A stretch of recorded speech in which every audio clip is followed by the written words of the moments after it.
Assalamualaikum warahmatullahi wabarakatuh. Welcome back to my channel. Selamat datang di channelku yang membawakan sebuah kisah-kisah atau cerita-cerita yang bersangkutan dengan hal-hal mistis.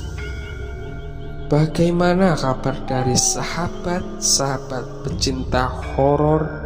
Semoga semua baik sedaya. Pada pertemuan kali ini, saya akan membawakan sebuah kisah cerita horor yang berjudul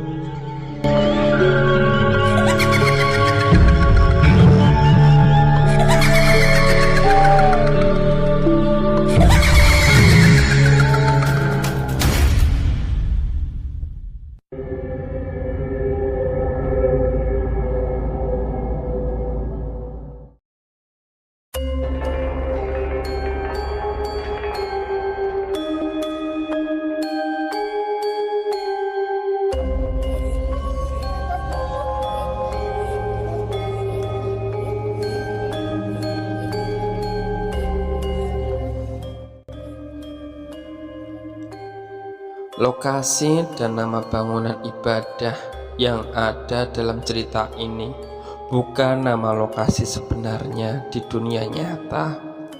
Kesamaan hanya kebetulan semata dan tidak disengaja.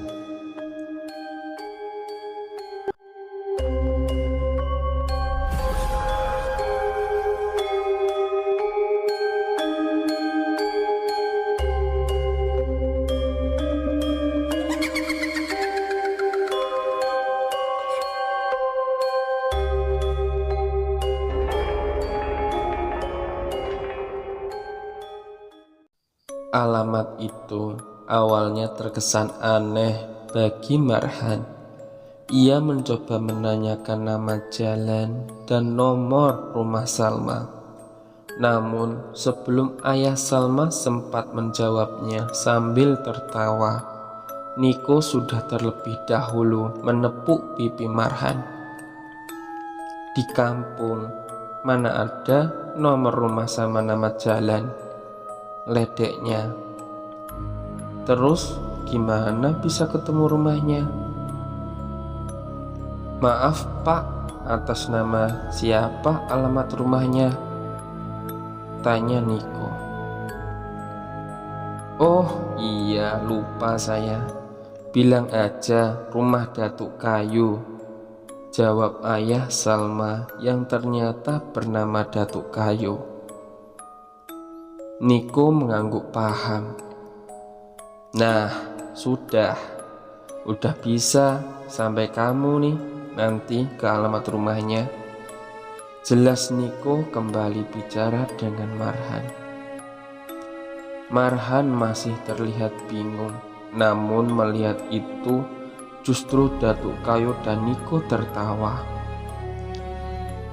Maklum pak, orang dari kota di Jawa, bingung dia alamat di sini pakai warna cat sama pohon. Jelas Niko yang membuat tawa Datuk Kayu semakin keras. Hahaha. Oh iya, kalau kamu siapa namanya? Tanya Datuk. Niko pak, tapi saya belum ada rencana untuk menikah. Canda Niko yang laki-laki. Datuk Kayu tertawa dengan celotehannya. Setelah bercengkerama beberapa saat dan izin untuk undur diri, Marhan dan Niko kembali ke hadapan orang tua Niko. Ngobrolin apa tadi? Sampai ketawa-ketawa bapak itu kelihatannya. Si Marhan mau menikah.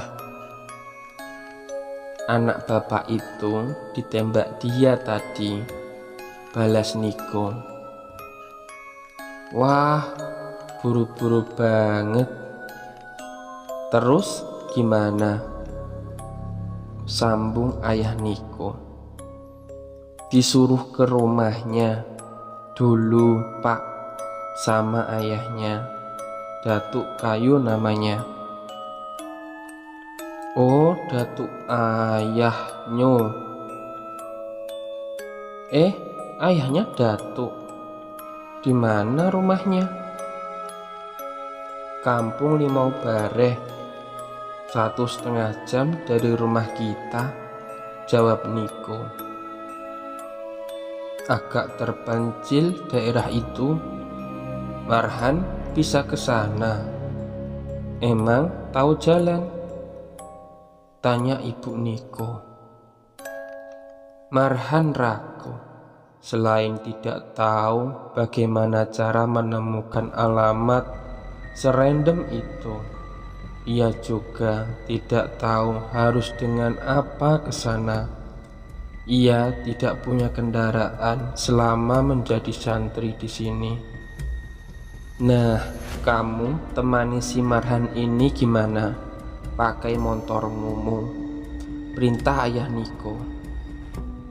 Niko melihat ke arah Marhan seperti menunggu permintaan tolong dari mulutnya langsung. Gimana? Mau ditemenin? Boleh kalau nggak ngerepotin, jawab Marhan canggung. Jika bukan di hadapan kedua ayah ibu Niko, mungkin ia sudah mengatakan iya dengan keras. Ya jelas ngerepotin lah pakai nanya. Tapi daripada jalan kaki kamu kesana. Ya udah saya temanin. Jelas Niko sambil tetap dengan cara bicaranya yang menyebalkan itu. Wajah Marhan seketika cerah. Senyumnya melebar seakan impiannya itu semakin dekat. Makasih Nik, makasih, ujarnya sambil menjabat tangan sahabatnya itu erat-erat sampai Niko sendiri mengaduh. Kedua orang tua Niko tertawa melihat hal itu. Ibu Niko mengajak Marhan untuk tinggal sementara bersama sambil menunggu jadwal keberangkatannya ke Mesir. Marhan sempat menolak, namun Ibu Niko memaksa. Atas dasar paksaan itu, akhirnya Marhan tinggal bersama Niko selama beberapa waktu ke depan. Sebuah pesan masuk ke handphone Marhan pagi itu. Tertulis pengirimnya adalah kontak Pak Datuk Kayu, ayah Salma. Itu adalah pesan balasan dari SMS Marhan sebelumnya yang hanya berisi salam. Waalaikumsalam Marhan, apa kabar? Apa niat untuk ke rumah jadi? Wajah Marhan memerah dan gugup seketika. Niko yang ada di sebelahnya tentu penasaran apa yang baru saja temannya itu baca. Kenapa? Tanpa menjawabnya, Marhan menunjukkan tampilan handphonenya itu. Nggak jadi Pak, udah nemu yang lain. Balas begitu coba, canda Niko. Bagusnya saya balas kapan ya? Apa besok? Oh boleh, jawab Niko. Yakin? Boleh, kalau kamu mau jalan kaki sendirian nyari alamatnya. Motor saya kepake besok soalnya. Sebuah kaos kaki melayang ke hidung Niko. hasil lemparan dari Marhan. Yang bener dong, kamu kapan bisanya? Kan saya numpang dianterin kamu. Ya jangan mendadak makannya. Bilang aja minggu depan hari Senin, 3 hari lagi, saran Niko. Marhan mengangguk. Alhamdulillah baik pak. Insya Allah minggu depan hari Senin. Kira-kira berkenan pak, balas Marhan. Alhamdulillah, iya, insya Allah bisa. Kabari lagi nanti ya. Alhamdulillah baik pak, jawab Marhan. 3 hari itu Marhan manfaatkan untuk merapikan penampilannya. Ia membeli beberapa parfum yang paling semerbak. Ia juga murojaah hafalannya dan sudah menyiapkan ayat-ayat dengan irama terbaiknya untuk dibacakan jika diminta jadi imam sholat di rumah Salma sebagai bagian ujian. 3 hari berlalu dan akhirnya tiba harinya. Marhan dan Niko berangkat ke alamat rumah Salma. Semoga sukses niat baiknya ya Marhan, pesan ibu Niko dari ambang pintu sambil melepas kepergian keduanya. Amin tante, insya Allah, ucap Marhan. Dengan menggunakan motor, Marhan yang diboncengi Niko pergi menuju kampung Limau Bareh. Suasana kampung itu cukup terpencil sebagaimana yang disebutkan oleh ayah Niko.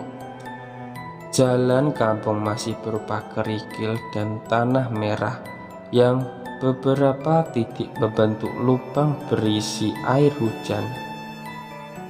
Ketika sampai ke daerah yang dimaksud, hari sudah cukup siang. Namun menemukan rumah datuk kayu tidaklah mudah bagi Marhan karena ada banyak rumah di kampung itu. Marhan sendiri masih belum tahu bagaimana cara menemukan rumah Salma.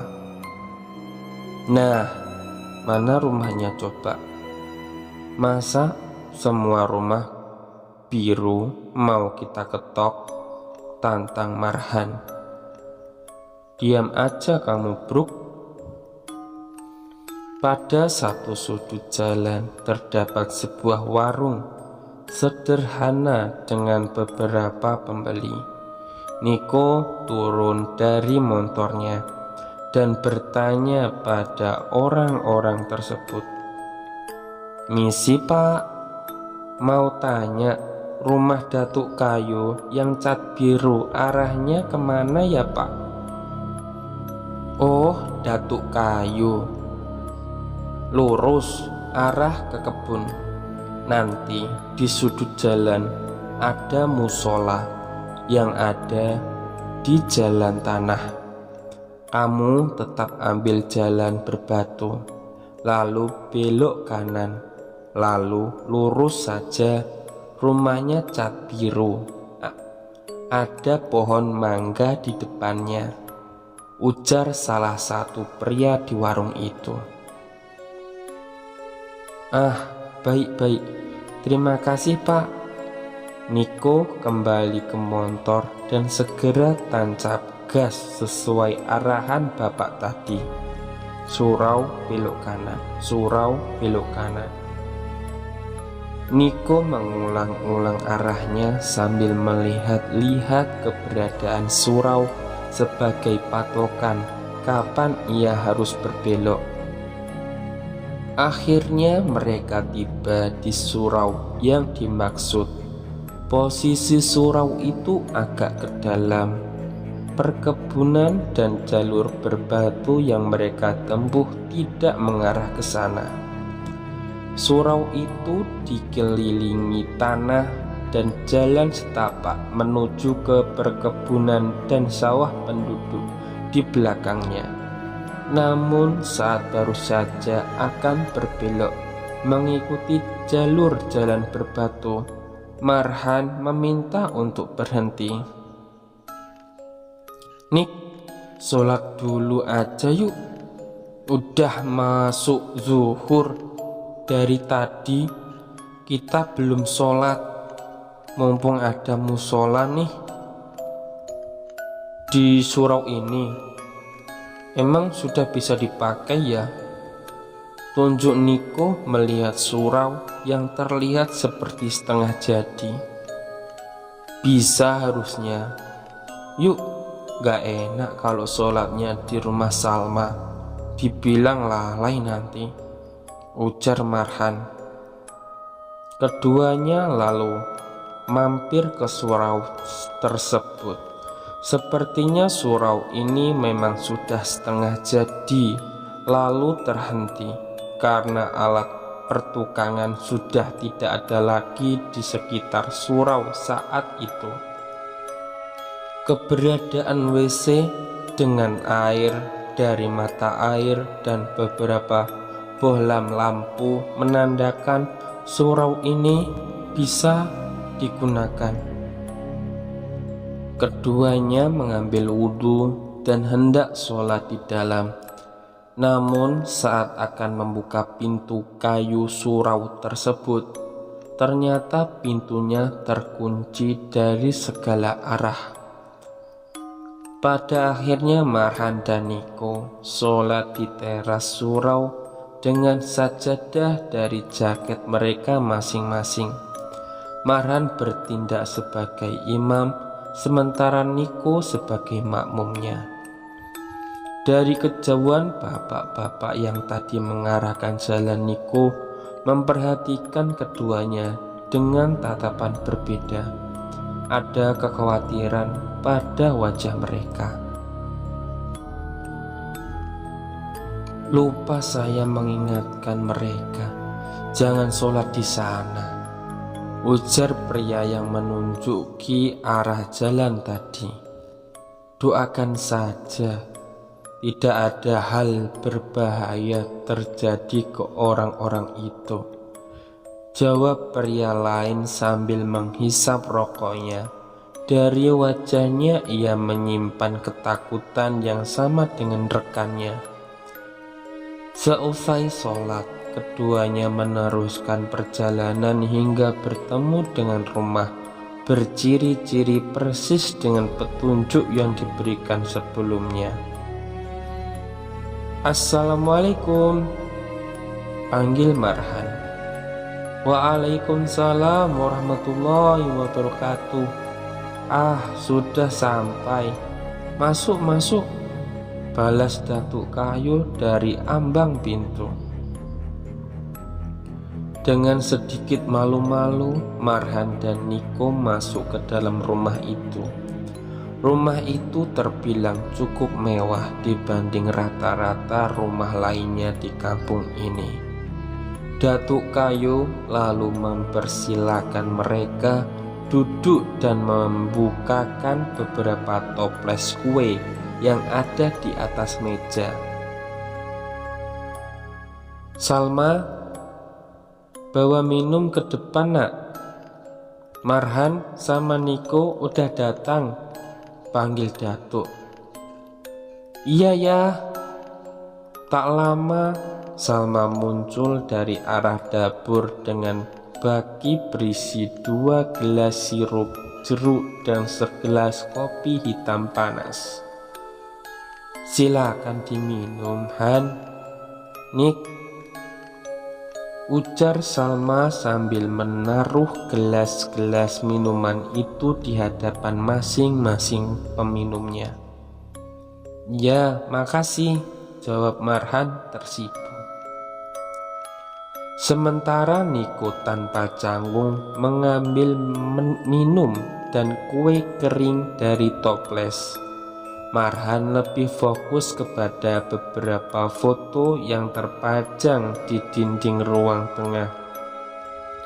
Ada foto keluarga yang terdiri dari Datuk Kayu, istrinya, dan Salma yang sepertinya baru SD. Salma terlihat imut di foto itu.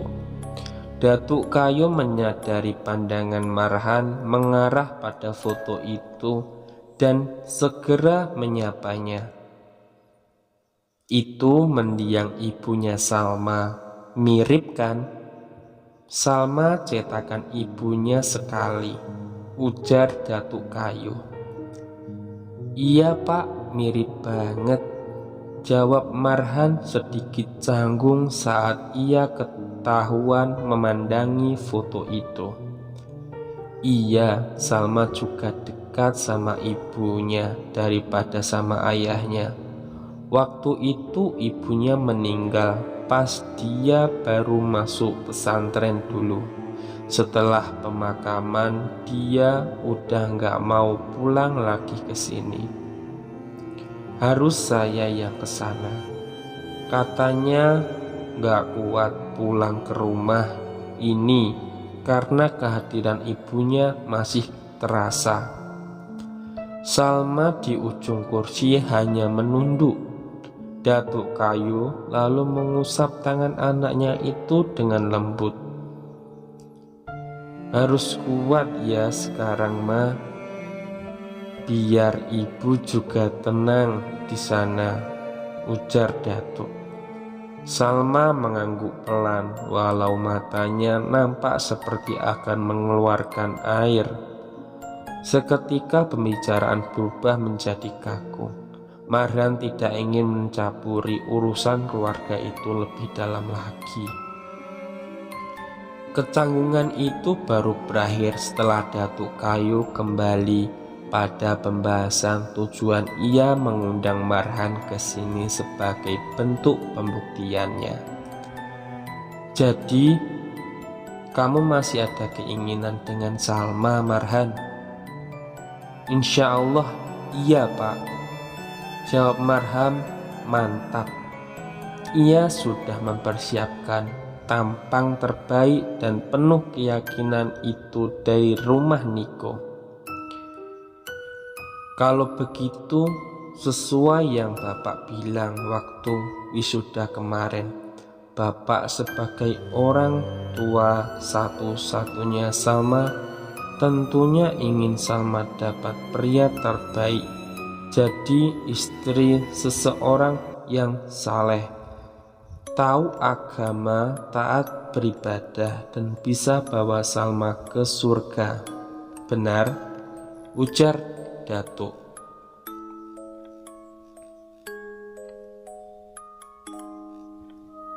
Iya pak, jawab Marhan. Jadi apa yang kamu punya sehingga Bapak yakin bahwa Salma tepat untukmu? Sama seperti jawaban penuh keyakinan tadi, pertanyaan ini pun sudah ditebak Marhan sebelumnya, dan ia pun juga sudah mempersiapkan jawaban terbaiknya. Saya insya Allah soleh pak. Saya fasih membaca dan hafal 30 juz. Saya juga selama di pondok berprestasi. Saya juara tilawah, debat, dan pernah jadi juara umum. Selain itu, saya diterima di Mesir, 1 dari 5 orang Indonesia yang dikirim secara beasiswa tahun ini. Papar Marhan. Datuk Kayo tersenyum. Baiklah, sepertinya kamu memang cukup soleh. Dari Bapak sebenarnya sudah suka, tapi tentunya semua butuh pembuktian. Ucapan saja belum cukup. Salma ambilkan Quran Bapak di kamar, ujar Datuk pada anaknya. Salma pergi ke belakang dan kembali dengan sebuah Quran besar. Ia memberikannya kepada Marhan. Coba bacakan ayat apa saja, ujar Datuk. Marhan mengangguk. Ia membolak-balik Quran itu mencari ayat favoritnya. ayat yang menurutnya paling ia sukai karena mudah mengatur iramanya. Surat itu adalah surat Sajadah. Lantunan bacaan Quran itu mengisi ruang tamu rumah Datuk Kayu. Ketenangan itu tersebar ke setiap orang yang mendengarnya. Bahkan Niko berhenti mengunyah keripik bawang kesukaannya agar suara giginya tidak menghalangi masuknya bacaan Quran dari Marhan ke telinganya. Ketika bacaan selesai, Marhan menutup Qurannya di hadapannya. Datuk memperhatikan dengan pandangan yang berbeda. Ada senyum tipis yang dari tadi tidak ia lihat. "Ayo ikut Bapak," ajak Datuk sambil bangun dari duduknya. Marhan, Niko dan Salma mengikuti langkah Datuk. Beliau berjalan keluar rumah menuju ke arah surau setengah rampung tadi. Keempatnya berdiri di depan tangga surau itu. Datuk Kayu memandangi Marhan dalam-dalam. Ini satu-satunya surau di kampung ini. Tapi Marhan bisa lihat keadaannya begini, ujar Datuk. Beliau lalu berdiri di hadapan pintu surau itu. Marhan hampir ingin memberitahu bahwa surau itu terkunci. Namun Datuk saat itu langsung meraba-raba ventilasi kayu di atas pintu. Dari sana Datuk mengambil sebuah kunci yang ternyata adalah kunci pintu surau tersebut. Datuk membukanya dan beranjak masuk ke dalam. Marhan, Niko dan Salma mengikuti dari belakang. Kini mereka sudah ada di dalam ruangan sholat. Ruangan ini hanya berlantai semen licin. Ada 2 buah tiang kecil di bagian tengah ruangan, 1 buah keranda dan juga papan mandi jenazah di sebuah lorong kecil terpisah di sisi kanan, serta 2 buah sajadah di tempat imam. Tempat di samping kedua sajadah itu terdapat pintu kayu yang belum divernis. Warna kayunya terlihat pucat dengan beberapa sarang laba-laba di sudut-sudutnya. Beginilah keadaannya. Pembangunannya terhenti karena masalah dana. Seharusnya sudah bisa digunakan, tapi belum pernah ada yang sholat di sini. Salma memandang ke sekeliling.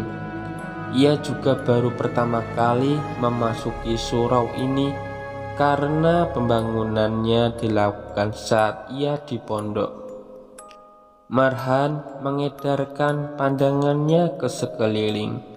Ucapan Datuk benar, walaupun masih setengah jadi. Sebenarnya jika surau ini lebih bersih dan tidak lembab, maka sudah sangat layak difungsikan. Padahal ini sudah bisa dipakaikan, Pak, tanya Marhan. Iya, tapi beginilah, orang di sini masih enggan diajak beribadah. Mereka masih menganggap sholat berjamaah itu nomor sekian. Yang penting ke sawah dapat uang makan, tambah Datuk Kayu.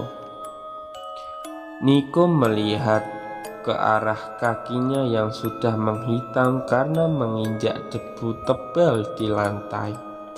Sepertinya memang surau ini sudah lama sekali tidak dimasuki orang dan dibersihkan.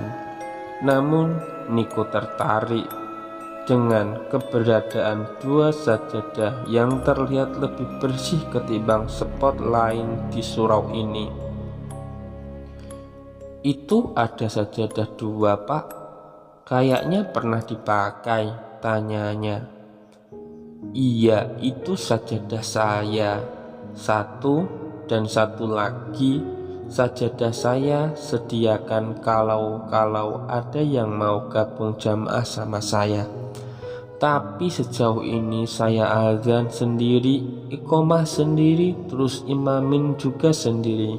Kenang Datuk Kayu.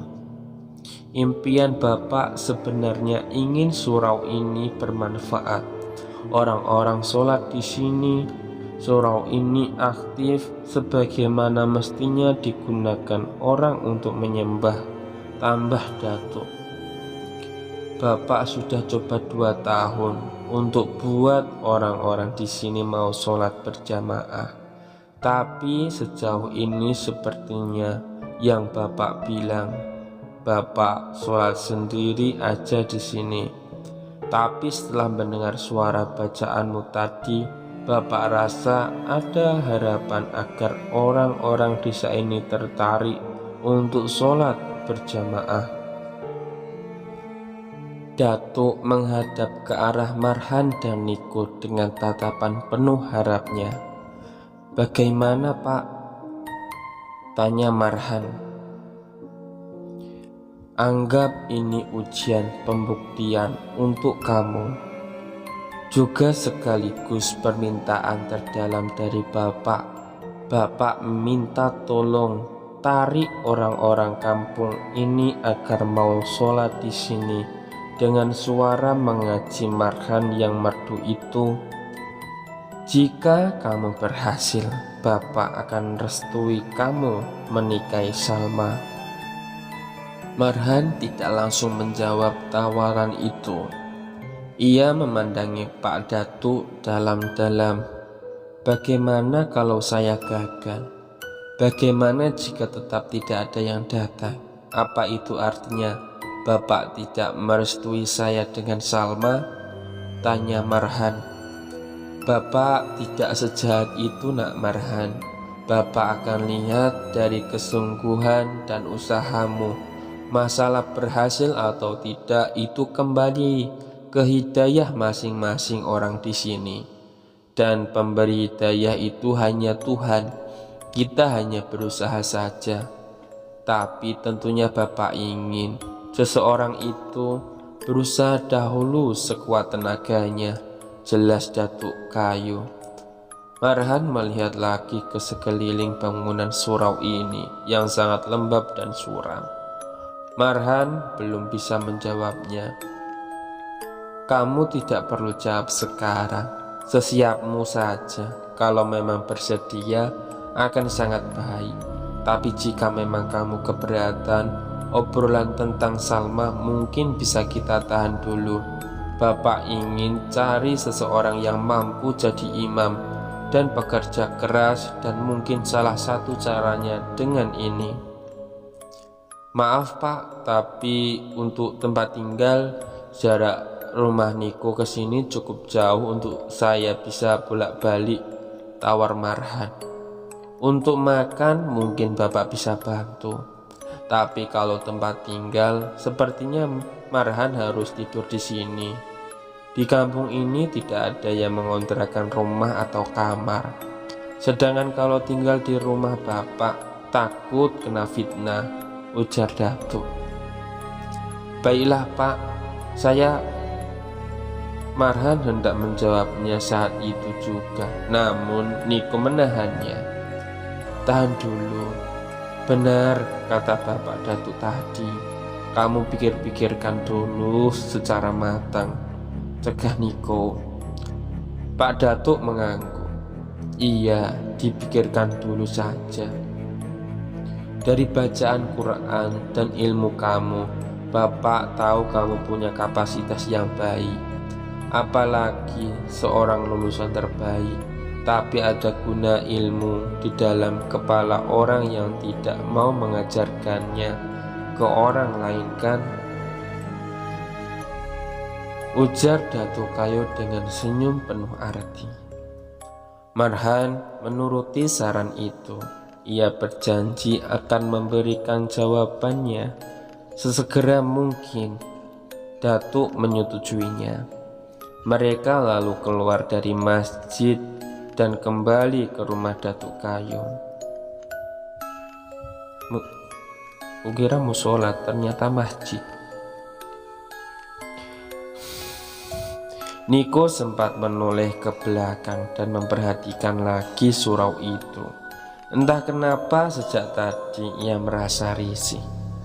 Setelah sejenak mengobrol, Marhan dan Niko berpamitan dengan Pak Datuk dan Salma. Di sepanjang jalan pulang, Marhan lebih banyak diam seperti berpikir. "Nik, kenapa kamu mencegah saya tadi?" tanya Marhan sambil melepas jaketnya dan turun menuju pintu garasi rumah Niko. "Jangan terlalu gegabah. Kamu tidak tahu orang Minang itu keras kepala dan tidak bisa dihajar dengan dalil dan semacamnya. Adabnya kuat," jelas Niko. "Jadi kamu menyuruh saya untuk tidak mengambil syarat ini?" Marhan mulai terdengar kesal. "Saya tidak akan melarangmu. Saya hanya memintamu untuk berpikir jernih dan berencana. Kamu punya batas waktu yang sebentar buat bisa bikin surau itu ramai sebelum kamu ke Mesir. Kalau kamu cuma datang aja dan sholat di sana, itu Datuk melakukannya 2 tahun sama aja gagal," jelas Niko lagi. "Iya kan, tadi kamu dengar, menurut Datuk saya punya daya tarik dari bacaan Quran. Ini bisa jadi aset yang bikin orang datang berjamaah. Kita bisa pakai pengeras suara kalau perlu."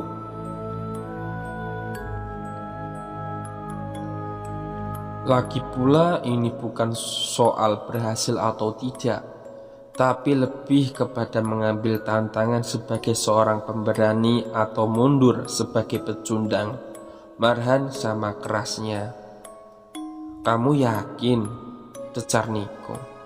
"Yakin, seyakin-yakinnya." Niko menghela nafasnya. Sahabatnya itu memang seseorang dengan kepercayaan diri tinggi dan sulit dibantah. "Ya sudah kalau begitu, selamat berjuang, kabari Pak Datuk sana," perintah Niko. "Kamu tidak ikut dengan saya?" tanya Marhan. Sejak kapan saya terlibat dalam rencana ini? Yang mau menikah sama Salma kan kamu," balas Niko sambil menghadap kaca dan memperbaiki arah rambutnya yang berantakan karena helm. "Tapi saya butuh orang yang bisa bahasa Minang yang lancar. Warga lokal, saya yakin dengan begitu orang-orang di sana akan makin mudah ditarik." Gimana? Tawar Marhan. "Saya capek. Selesaikan urusanmu sendiri dengan caramu." Niko sama sekali tidak menunjukkan ketertarikan. Namun Marhan tahu apa yang bisa membuat Niko tertarik dan berpikir ulang tentang rencana itu. Ia mengenal Niko sebagai seseorang yang jarang menyia-nyiakan peluang pahala. Meskipun memang terlihat cuek dan secara akademis biasa saja, Niko adalah orang yang selalu terdepan dalam hal kebaikan jariah.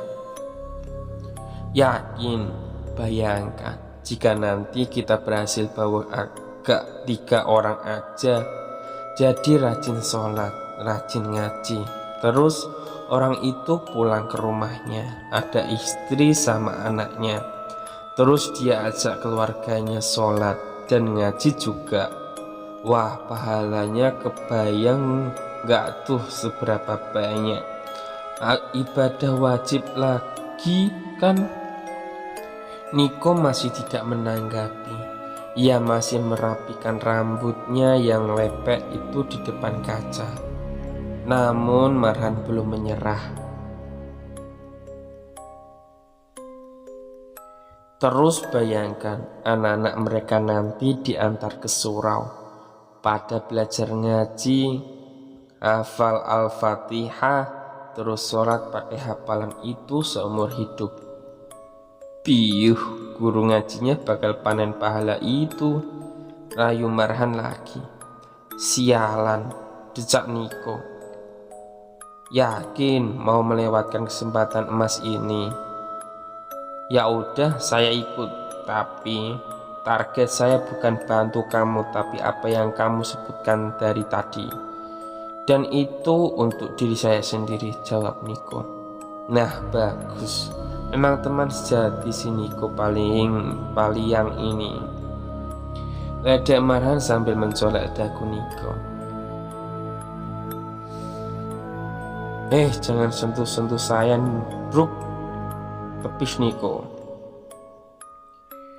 Marhan hanya tertawa melihat wajah kesal Niko. Tapi Ruk, ya, kamu yakin tinggal di sana? Tanya Niko. Yakin. Kenapa emangnya? Kamu takut tinggal di surau terlantar begitu? Takut sih enggak, tapi saya ngerasa enggak nyaman di dalam surau itu. Kayak ada yang aneh aja. Kamu enggak ngerasa? Selidik Niko. Masalah pengap atau panas, yaitu paling karena sirkulasi udara aja.